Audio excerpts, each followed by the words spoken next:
नमस्कार दोस्तों, मैं मनीष कुमार भोज आप सभी का अपने YouTube चैनल पहाड़ एजुकेशन में हार्दिक स्वागत करता हूँ। दोस्तों, आशा करता हूँ कि आप सभी लोग स्वस्थ होंगे। साथ ही आपकी जो आगामी प्रतियोगिता परीक्षाएं आयोजित होने जा रही हैं, उन प्रतियोगिता परीक्षाओं के लिए आप दृढ़ संकल्प होकर अभी से ही तैयारी में जुट गए होंगे। दोस्तों, आज की जो वीडियो बेसिकली जो लेके उपस्थित हुआ हूँ मैं, उन तमाम छोटे बड़े भाई बहनों के लिए ये है जो कहीं ना कहीं शिक्षक बनने का जिन अभ्यर्थियों का सपना है। तो आज का वीडियो बेसिकली उन्हीं छात्र छात्राओं के लिए ये महत्वपूर्ण है। देखिए, जैसे दोस्तों कई दफे मेरे को बार बार ये फोन भी आ रहे हैं कि सर कि एलटी भर्ती परीक्षा का रिजल्ट कब तक जारी करेगा, आयोग कब तक जारी करेगा। तो दोस्तों, मैं आपको ये अवगत करा दूं कि इस माह तो आपका एलटी भर्ती परीक्षा का रिजल्ट घोषित नहीं होने वाला है। ये लेके चलिए कि नवंबर सेकंड वीक तक आपका रिजल्ट आने की यहाँ पर संभावनाएं हैं। उससे पूर्व तो ये रिजल्ट नहीं आने वाला। अगर आ गया तो अच्छी बात है। बेसिकली ये लेके चलिए कि आपका नवंबर जो सेकंड वीक है उससे पूर्व नहीं आएगा।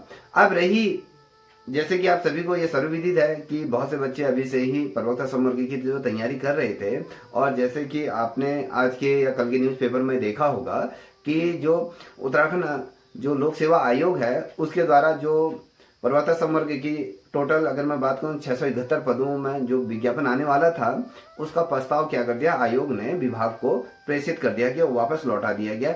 इसलिए ये वापस लौटा दिया गया है क्योंकि इसमें जो आरक्षण की यहाँ पर व्यवस्था सही तरीके से इसमें नहीं की गई है। जैसे कि जो बेसिकली जो ये रिटर्न किया गया है वो आपके उत्तराखंड आंदोलनकारी को जो 10% आरक्षण दिया जा रहा है उसकी वजह से ये डिले हो गया है। पहले आप ये स्पष्ट तौर पे ध्यान रखिएगा।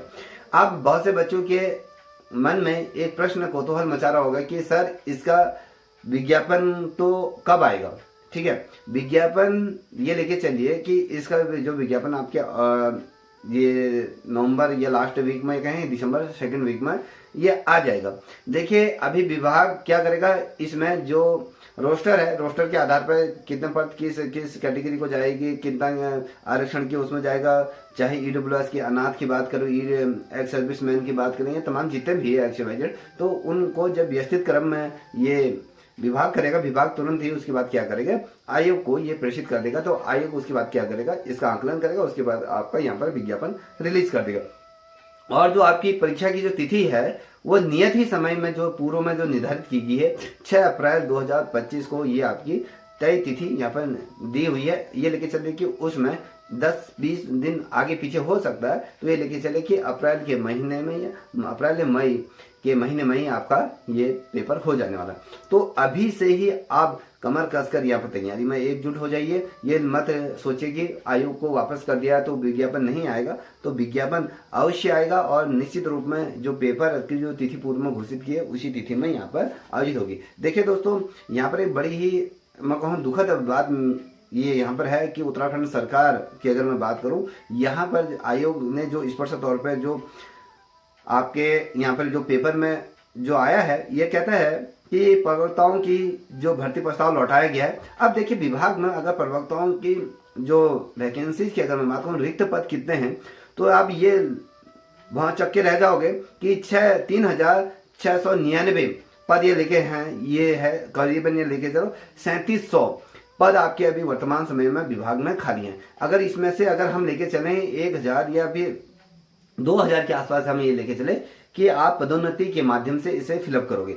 आपने पदोन्नति नहीं करी, ये लेके चले 1000 हमने कह दे। अब आप कह रहे हो कि इसमें गेस्ट फैकल्टी की व्यवस्था करी जाएगी शिक्षा व्यवस्था को दुरुस्त करने में। अब ये लेके चलेगा अगर गेस्ट टीचर, अगर इसमें 2000 पदों पर गेस्ट टीचर यहाँ पर भर्ती हो जाएंगे तो बचे कितने फिर अब पद। आप ये लेके चले उसमें से आपके ये लेके चले कि 1000 प्रमोशन से आ जाएंगे और जो बचे खुचे जो पद है वो आपके उसमें विज्ञापन रिलीज कर दिया जाएगा। तो ये लेके चले कि शिक्षा विभाग में अगर सामान्य प्रवक्ताओं के पद की बात करें ना, तो बेसिकली हमारे पूरे प्रदेश में 11,177 के हैं पद स्वीकृत हैं। उसके सापेक्ष अगर कहें महिलाओं के 1339 पद हैं, और जिसमें सामान्य प्रवक्ताओं के अगर कहें तो 3,319, और साथ ही महिला शाखा में 380 पदों ये क्या है खाली है। अगर मैं महिलाओं की अगर बात करूं तो महिलाओं के 380 पद ही यहाँ पर क्या है खाली हैं, और साथ ही पुरुषों की अगर बात करें तो पुरुषों के यहाँ पर जो है 3,300 कितने 19 पद यहाँ पर खाली है, तो विभाग उसके सापेक्ष कितने पद रिलीज करा है। तो कहीं ना कहीं विभाग को ये सोचना चाहिए कि हमें कितने पदों पर विज्ञापन रिलीज करना है। जिस प्रकार से प्रदेश में बेरोजगारी अपने चरम सीमा पे है, युवाओं को रोजगार नहीं मिला है, सरकार के पास ये पद खाली हैं, तो मुझे लगता है कि सरकार को इसमें कम से कम 1500 या 2000 के आसपास तो कम से कम ये आपका जो प्रवक्ता संवर्ग के अंदर वैकेंसी निकालनी चाहिए। अब इसका कोई हल नहीं है, अगर ये लेके चले कि आने वाले समय में हमारे पूरे प्रदेश में जो ये व्यवस्था रहेगी शिक्षा की व्यवस्था की, अगर हम बात करें तो वो आपके एडहॉक पर ही आधारित रहने, गेस्ट फैकल्टी एज ए अपने पैर पसारते रह रही है, तो कहीं ना कहीं मजबूती के साथ गेस्ट फैकल्टी मजबूत हो रही हैं, चाहे उच्च शिक्षा में कहें या फिर हम माध्यमिक शिक्षा में कहें, तो कहीं ना कहीं गेस्ट टीचर अपने पैर पसार रहे हैं। तो आप देखिए इसमें कह रहा है कि जो न्यूज आई थी उसमें कह रहा है कि आंदोलनकारी और उनके आश्रितों को क्षैतिज आरक्षण के मामले में स्थिति स्पष्ट नहीं। बेसिकली आप ये लेके चलो आंदोलनकारी और जो उनके आश्रित हैं उनकी जो क्षैतिज आरक्षण क्या है वो स्पष्ट नहीं होने से उत्तराखंड लोक सेवा आयोग ने शासन को 613 पद, देखिए 613 पदों पर ही मैं सोच रहा था, तो 613 पद निकले, कोई ये अच्छी बात नहीं है। 613 पदों पर ही क्या है प्रस्ताव यहाँ पर शासन को लौटा दिया गया। शासन प्रवक्ता सामान्य की अगर मैं बात करूँ 550 पद और महिला शाखा में 63 पद यहाँ पर भर्ती प्रस्ताव भेजा गया था। और आयोग के जो सचिव हैं गिरिधारी सिंह ने, जो सिंह रावत हैं, उन्होंने शासन को लौटा दिया गया है। उन्होंने कहा कि भर्ती में नया संशोधन प्रस्ताव भेजा जाएगा और विभाग में जो प्रवक्ताओं के जो पद खाली हैं 3699 ये लेके चले 3700 पद यहाँ पर खाली हैं। खासतौर पर्वतीय जिलों में अगर हम बात करें तो मैदानी क्षेत्रों में तो क्या है, जो सुगम क्षेत्रों में हर कोई शिक्षक जो है मैदानी क्षेत्रों में रहना चाहता है। अगर हम दुर्गम विद्यालयों की बात करो वहां पर भी आज जो बच्चे हैं शिक्षक के लिए मोहताज हैं, कहीं ना कहीं शिक्षा विहीन वो विद्यालय हैं। अब ये लेके चलिए हमने तो जो पर्वतीय आंचल में जो बच्चे रह रहे हैं तो हम कहीं ना कहीं उनके भविष्य के साथ कहीं ना कहीं हम क्या कर रहे हैं, खिलवाड़ कर रहे हैं। सरकार भी उनको साथ उनका भविष्य के साथ कहीं ना कहीं खिलवाड़ कर रही है। अगर सरकार चाहे जितने पद ये खाली हैं, जितने कह रहे हैं कि पर्वतीय क्षेत्र में इतने पद अगर खाली हैं, तो सरकार को नियमित रूप में 1-2 साल के अंदर का जो अंतराल में विज्ञापन जारी करना चाहिए। अगर यहाँ पर इतने पद खाली हैं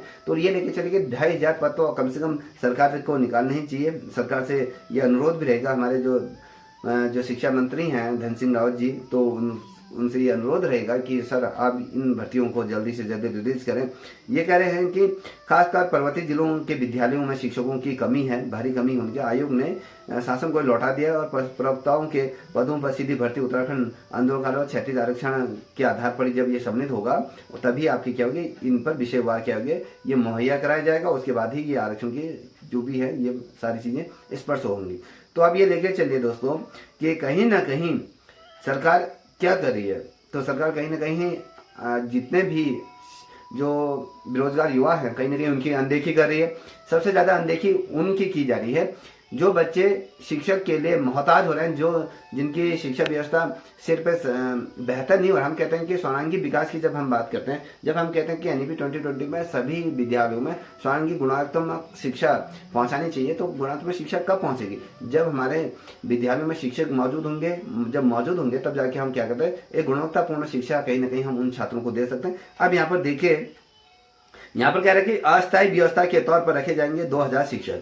अब एक चीज मान लीजिए, जैसे पूर्व में गेस्ट टीचर रखे गए थे, क्या उनको कुछ समय क्या कह रहे हैं कि ये कह रहे हैं कि अस्थायी तौर पर अगर रखे जाएंगे तो ये लेके चले कि ये निरंतर ये बने रहेंगे अपने पदों पर, ये 10 साल 20 साल हो जाएंगे। अगर कुछ सरकार भी कुछ ऐसे नियम निकालेगी कि जिसको 10 साल होंगे उनको परमानेंट कर दिया जाएगा, तो कहीं ना कहीं जो ये गेस्ट फैकल्टी जो आयोजित की जा रही है, कहीं ना कहीं जितने भी हमारे बेरोजगार युवा साथी है जो शिक्षा बनना चाह रहे हैं, जो चाह रहे हैं कि परमानेंट जॉब हो, तो उन लोगों को भी इसका विरोध करना चाहिए, क्योंकि आज के डेट में नौकरी नहीं है। हर बच्चा चाहता है कि आज मुझे नौकरी मिल जाए, किसी न किसी प्रकार से वो उन पदों पर अपने आप को अप्लाई करने की कोशिश करता है और अपनी सेवाएं देता है। ये कहता है कि सामान्य विभाग, अगर मैं शिक्षा विभाग में कहें सामान्य तो अगर 11,000 पद यहाँ पर स्वीकृत है, जिसके सापेक्ष 1339 महिलाओं के पद हैं, जिसमें सामान्य प्रवक्ताओं की अगर 3,319 पद खाली हैं वर्तमान समय में पुरुषों की, और महिलाओं के 380 पद यहाँ पर खाली। तो लेके चले कि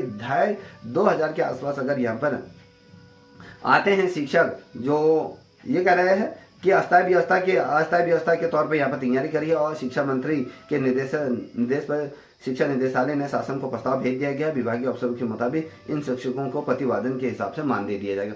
अब ये लेके चलिए कि मानदेय देने की बात करी है तो यहाँ पर कितना दिया जाएगा, 10-12 हजार रुपये, या कहें सॉरी आपके लेके चलिए 25,000 रुपये तो है ही, अब ये 40,000 रुपये मानदेय इनका हो जाएगा। तो एक अच्छी खासी, अगर मैं कहूँ, एक जो ग्राम विकास अधिकारी होता है या कहें जो 2800 जो ग्रेड पे होता है, ये लेके चले कि किसके समकक्ष इनको जो सैलरी दी जाएगी वो आपके प्राथमिक जो शिक्षक है 4200 ग्रेड पे के आधार पर इनको तनख्वाह मुहैया कराई जाएगी। तो ये लेके चले कहीं ना कहीं उन तमाम प्रदेश के जो युवा बेरोजगार साथी जो शिक्षक बनना चाहते हैं, अपना सपना है कि मैं शिक्षक बनूं, तो कहीं ना कहीं उनके साथ कहीं ना कहीं अनदेखी की जा रही है। सरकार से विनम्र अनुरोध है कि जल्दी से जल्दी ये गेस्ट फैकल्टी को न लाते हुए जो परमानेंट पदों पर अगर सरकार लाए तो यही सबसे बेस्ट रहेगा। और हम जो हमारे युवा मुख्यमंत्री हैं, और उन मुख्यमंत्री जी को भी ये सोचना चाहिए कि हमारे प्रदेश में युवाओं को वो बेहतर समझ सकते हैं, क्योंकि खुद युवा है। तो कहीं ना कहीं अगर वो ये प्रयास करें तो बहुत ही सराहनीय होगा, क्योंकि